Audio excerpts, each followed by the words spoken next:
Hey guys, this is Anand and welcome back to my channel Sage Computations. I hope you all are doing good. तो आज हम लोग बात करेंगे conditional statements, loops और if else conditions, इन सब के बारे में। मैंने एक नई प्लेलिस्ट बनाऊंगा, इसमें हम लोग इन सबको कवर अप करेंगे और ये बहुत ही इंपॉर्टेंट प्लेलिस्ट होगी, ना ही सिर्फ पाइथन के पॉइंट ऑफ व्यू से बल्कि किसी भी एक प्रोग्रामिंग लैंग्वेज के पॉइंट ऑफ व्यू से।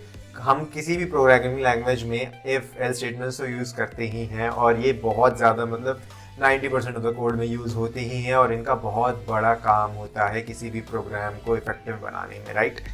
ओके, तो आज हम लोग बात करेंगे बहुत ही बेसिक से पाइथन कंडीशनल स्टेटमेंट्स के बारे में, जिसके बारे में हमने इंट्रोडक्शन टू पाइथन वाली प्लेलिस्ट में भी थोड़ा बहुत डिस्कस करा था, बट आज उससे थोड़ा और डिटेल में जाएंगे ताकि ये ही चीज़ें हमारी आगे वाली वीडियोज़ में भी यूज़ होंगी, राइट?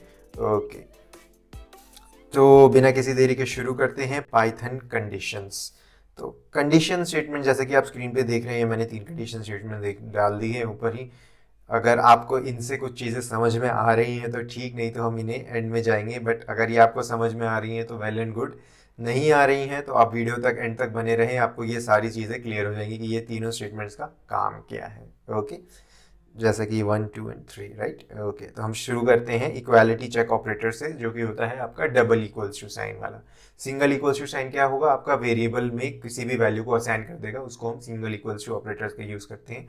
लेकिन जहाँ हम डबल इक्वल्स टू ऑपरेटर का यूज़ करते हैं तो वो क्या करेगा? इक्वालिटी चेक करेगा कि भैया ये चीज़ें इक्वल हैं, left hand R H S equals to R H S है कि नहीं, अगर है तो ट्रू दे देगा, नहीं है तो फॉल्स दे देगा, राइट? ओके, जैसा कि आप देख रहे हैं, मैंने फर्स्ट उसमें डाला 10 इक्वल्स टू 10, तो ये सही है तो इसने ट्रू दे दिया। अब दोबारा अगर मैं 20 इक्वल्स टू हेलो कर दूं तो ये क्या देगा? फॉल्स देगा। वाई? बिकॉज एक नंबर और एक स्ट्रिंग तो इक्वल नहीं हो सकते, right? That's why false. Hello equals to hello true है तो इसने ट्रू दे दिया। इसी तरह अब इक्वालिटी चेक होता है तो इनइक्वालिटी चेक भी होता है। वो हम कैसे यूज़ करते हैं? एक्सक्लेमेशन मार्क और इक्वल्स टू, ये आपका नॉट इक्वल ऑपरेटर होता है। तो सिमिलरली अगर कोई दो चीज़ें नॉट इक्वल होंगी तो ये ट्रू दे देगा और अगर इक्वल होंगी तो ये फॉल्स देगा, राइट? अब जैसे 20 नॉट इक्वल्स टू 20 लिखा तो ये फॉल्स देगा भाई, बिकॉज 20 20 तो सेम है, राइट? इसलिए इसने फॉल्स दे दिया। अगर मैं 10 लिखूँ तो ये ट्रू दे देगा, बिकॉज ऑब्वियसली वो दोनों इक्वल नहीं है। और 20 नॉट इक्वल्स टू हेलो करूँ तो ये ट्रू देगा, hello not equals to hello करूँ तो ये फॉल्स देगा, राइट? अब फॉर एग्जाम्पल मैं कोई वेरिएबल ले लेता हूँ, मैंने एक्स इक्वल्स टू हेलो ले लिया और एक्स को मैंने वैल्यू असाइन कर दी एक्स में हेलो। अब मैं चेक करता हूँ कि हाँ एक्स की वैल्यू हेलो है, एक्स इक्वल्स टू हेलो। ये आप देखें ये दोनों अलग अलग हैं। एक्स इक्वल्स टू हेलो और x double equals to hello का मतलब कि एक्स में जो वैल्यू असाइन हुई थी क्या वो हेलो के इक्वल है? तो अगर है तो वो ट्रू दे देगा। ओके, अब अगर इसी तरह मैं x equal double equals to Python कर दूं और उसके बाद में चेक करूं तो क्या वो पाइथन की इक्वल है? तो नहीं है, बिकॉज वो हेलो है तो वो फॉल्स दे देगा। X not equals to Python है, यस, तो वो ट्रू दे देगा, राइट? इसी तरह आप आते हैं लेस देन ऑपरेटर पे। लेस देन ऑपरेटर जैसे मैंने 10 लेस देन 20 लिखा, यस वो ट्रू है तो ट्रू आ गया। 10 लेस देन 10 लिखा, फॉल्स। भाई इक्वल्स टू नहीं है, लेस देन लिखा है इसलिए फॉल्स दिया। इसी सिंपल वे में ग्रेटर देन देख लेते हैं। 20 greater than 8 true, 15 greater than 20 false, false हो जाएगा। लेस देन होता है ग्रेटर देन, वैसे तरह less than equals to operator होता है। अब 20 लेस देन इक्वल्स टू 15 नहीं तो false. 20 less than equals to 20, yes, less than नहीं तो बट इक्वल तो है ना, तो ये ट्रू दे देगा। 20 लेस देन 20 फॉल्स दे दिया। ग्रेटर देन और इक्वल्स टू ऑपरेटर देख लेते हैं। 10 ग्रेटर देन इक्वल्स टू 20 नहीं तो फॉल्स दे देगा। ऑपरेटर प्रेसिडेंस, अब क्या होता है, जैसे कि आप मान लो आप किसी भी स्टेटमेंट में बहुत सारे ऑपरेटर्स एक साथ यूज़ कर लेते हो तो उनका एक प्रेसिडेंस होता है। ये हमारी python.org वेबसाइट पे इसका आपको पूरा प्रेसिडेंस, जैसे बॉडमस रूल होता है मैथ्स में कि कौन सा अगर बहुत सारे ऑपरेटर्स आ जाते हैं तो हम कौन से ऑपरेटर को पहले प्रेसिडेंस देते हैं, यानी पहले प्रेफरेंस देते हैं ताकि बाकी ऑपरेटर्स एक साथ उसमें अकोमोडेट हो जाए, मतलब एक ऑपरेशन के बाद दूसरा ऑपरेशन परफॉर्म हो, उसकी रैंकिंग होती है। उसी तरह से ऑपरेटर प्रेसिडेंस पाइथन में होता है। जैसे कि मैंने 2+3 लेस देन 6 लिखा तो इसका मतलब ये है कि वो पहले ऐड करेगा, वो देखेगा कि 2+3 की वैल्यू क्या है 5, वो लेस देन 6 है यानी ट्रू, राइट?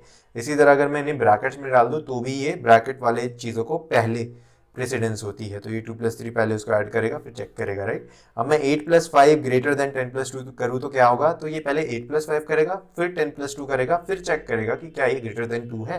तो 8+5 हो गया आपका 13 और 13 ग्रेटर देन 12 तो ये ट्रू आएगा, राइट? अगर मैं सिमिलरली इक्वल्स टू करूँ तो ये 8+5 यानी 8 9 10 और ये आपका 13 हो गया और 10+3 ये भी 13 हो गया, तो इक्वल इक्वल्स टू ये ट्रू हो गया, राइट। अब 2 इंटू 5 करा मैंने, ग्रेटर देन 10 है, नहीं है, बिकॉज वो भी 10 ही है, तो वो फॉल्स दे देगा। 2 into 5 greater than equals to 10 है, येस वो इक्वल तो है, भले ग्रेटर ना हो, तो वो ट्रू दे देगा। इसी तरह मैं मॉड्यूलस ऑपरेटर यूज़ करूँ तो 40 मॉड्यूलस 3 क्या रिमाइंडर 0 आएगा क्या, मतलब पूरी तरह डिविजिबल है 3 से 40, नहीं है, तो वो फॉल्स दे देगा। 2 से है, येस वो है, तो वो ट्रू दे देगा। अब यही चीज़ को अगर मैं उल्टा लिख दूं, यानी LHS में 0 लिख दूं और RHS में 40 मॉड्यूलस 2 लिख दूं, तो भी बात सेम ही होगी, चाहे आप कान इधर से पकड़े चाहे उधर से पकड़े, बात एक ही होती है, राइट। तो ये ट्रू दे देगा। सिमिलरली लॉजिकल एंड, अब ये तो आपने चेक करे थे ऑपरेटर्स लाइक कंडीशनल ऑपरेटर्स, अब लॉजिकल ऑपरेटर्स देख लेते हैं, जैसे कि एंड और ये होते हैं आपके नॉट, तो ये सारे ऑपरेटर्स भी हम पाइथन में यूज़ करते हैं, राइट। ये फिजिक्स में भी यूज़ होते हैं, मैथ्स में भी यूज़ होते हैं, इसी तरह पाइथन में यूज़ होते हैं। एंड का मतलब आपको पता है, अगर दोनों चीज़ें सही होंगी तभी एंड मतलब ट्रू दे देगा। अगर एक दोनों में से एक भी चीज़ फॉल्स हो गई तो वो फॉल्स देगा भाई। जैसे कि 5 greater than 3 and 4 less than 6, ये दोनों चीज़ें ट्रू होनी चाहिए तभी ट्रू देगा। तो 5 3 से बड़ा है, येस। 4 लेस देन 6 है, येस, तो ये ट्रू दे देगा। अब इसी को अगर हम ब्रैकेट में डाल दे तो 5 ग्रेटर देन 3, हाँ, और ये 4 लेस देन 6, हाँ, तो ये ट्रू दे देगा। 5 greater than 3 and 4 less than 2, तो 5 ग्रेटर देन 3 है और 4 क्या 2 से छोटा है, तो ये फॉल्स दे देगा, राइट। ओके, अब 10 equals to 10 equals to true करते हैं, तो 10 की वैल्यू 10 है, यस है, तो ये क्या इक्वल्स टू ट्रू है, बुलियन ऑपरेटर डाल दिया मैंने वहाँ पे, फॉल्स। वाई, बिकॉज देखो 10 तो 10 के बराबर हो गया, बट जैसे ही मैं एक बुलियन ऑपरेटर डाल दूँ तो ये उसके रिजल्ट चेक नहीं कर रहा है, ये चेक कर रहा है कि क्या 10 ट्रू के बराबर है, तो ऑब्वियसली फॉल्स हुआ, राइट, तो फॉल्स हो गया। तो अब ये 10 इक्वल्स टू 10, अब मैं एंड लिख दूँ, एंड 10 इक्वल्स टू ट्रू, तो इन दोनों कंडीशंस में से दोनों तो सेटिस्फाई नहीं हुई, सिर्फ पहली वाली हुई, तो ये फॉल्स दे देगा। दोनों होंगी तो ही एंड ट्रू देता है, राइट। अब मैंने 10 इक्वल्स टू 10 लिखा, अब मैंने इसे ब्रैकेट में लिया, इसका मतलब क्या होता है, इसका रिजल्ट चेक करेगा, इसका रिजल्ट क्या होगा, ट्रू, तो ट्रू इक्वल्स टू ट्रू, तो ये ट्रू हो गया, राइट। ये आप ध्यान रहे, ब्रैकेट वाले का रिजल्ट चेक करता है, दूसरे आगे के आप LHS में जो भी आया उसका आपने रिजल्ट चेक करा ब्रैकेट्स के अंदर, उसके बाद उसे RHS से कंपेयर करा, ओके। सिमिलरली अब और ऑपरेटर क्या होता है, अगर कोई भी एक कंडीशन सही हो जाए तो वो ट्रू दे देगा। फॉर एग्जांपल 5 ग्रेटर देन 3 है, यस है, और 4 लेस देन 2 नहीं है, लेकिन 5 ग्रेटर देन 3 एक कंडीशन तो ट्रू हुई, राइट, इसलिए ट्रू दे देगा। 5 ग्रेटर देन 7 नहीं है, 4 लेस देन 2 नहीं है, दोनों कंडीशंस फॉल्स हो गई तो ये फॉल्स दे देगा, ओके। इसी तरह से अब लॉजिकल नॉट पे आ जाते हैं। नॉट ऑपरेटर क्या करता है कि आपका जो भी रिजल्ट आएगा उसको ऑपोजिट दे देगा, मतलब आपने जो भी फंक्शन वहां पे आप जो भी कंपेयर कर रहे हैं उसका रिजल्ट अगर ट्रू आया तो ये फॉल्स दे देगा, अगर उसका रिजल्ट फॉल्स आया तो ये ट्रू दे देगा।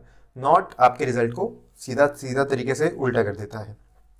अगर मैंने not 5 greater than 3 and 4 less than 2 लिखा तो ये ट्रू दे देगा भाई, बिकॉज उसका आंसर तो फॉल्स था, इस पूरे ऑपरेशन का वैल्यू फॉल्स है, but not false equals to true. Similarly not 5 greater than 3 और 4 लेस देन 2, अब देखिए 5 ग्रेटर देन 3 है तो ये 1, मतलब ये ट्रू हो गया, और 4 लेस देन 2 ये फॉल्स है, तो इन दोनों का और पूरी कंडीशन का आंसर क्या आया, ट्रू आया, बिकॉज एक कंडीशन ट्रू है, राइट। अब लेकिन नॉट से हमने कर दिया, नॉट ट्रू इज फॉल्स, तो इसने फॉल्स दे दिया। अब इसको समराइज कर देते हैं, देखिए comparison operators are used to compare two values and logical operators are used to allow the program to make a decision based on multiple conditions. तो कंपैरिजन ऑपरेटर तो दो वैल्यूज को कंपेयर करते हैं, बट लॉजिकल ऑपरेटर्स आपको क्या करते हैं, डिसीजन लेने में हेल्प करते हैं आपकी, बेस्ड ऑन मल्टीपल कंडीशन। हम जितने भी कंडीशंस वहाँ डालेंगे उन कंडीशंस के ऊपर जो भी आपका रिजल्ट आएगा उसकी रिजल्ट के बेसिस पे आप डिसीजन ले सकते हैं, तो इसका काम होता है ये लॉजिकल ऑपरेटर्स का, ओके। नेक्स्ट वीडियो हम बात करेंगे कुछ इफ एल्स कंडीशंस के बारे में, जो कि बहुत ही इंपॉर्टेंट वीडियो होगी, और इस प्लेलिस्ट मतलब ये आपको मैंने वीडियो के शुरू में भी बताया कि ये प्लेलिस्ट बहुत ही इंपॉर्टेंट प्लेलिस्ट होगी हमारी पाइथन फॉर बिगिनर्स प्रोग्रामिंग के लिए। तो आप स्टे ट्यून रहें एंड ये अपने दोस्तों के साथ शेयर करें, and if you haven't subscribe to the channel please you, आगे बहुत ही ज़्यादा क्वालिटी कंटेंट आने वाला है, okay. Till then have a good day, signing of.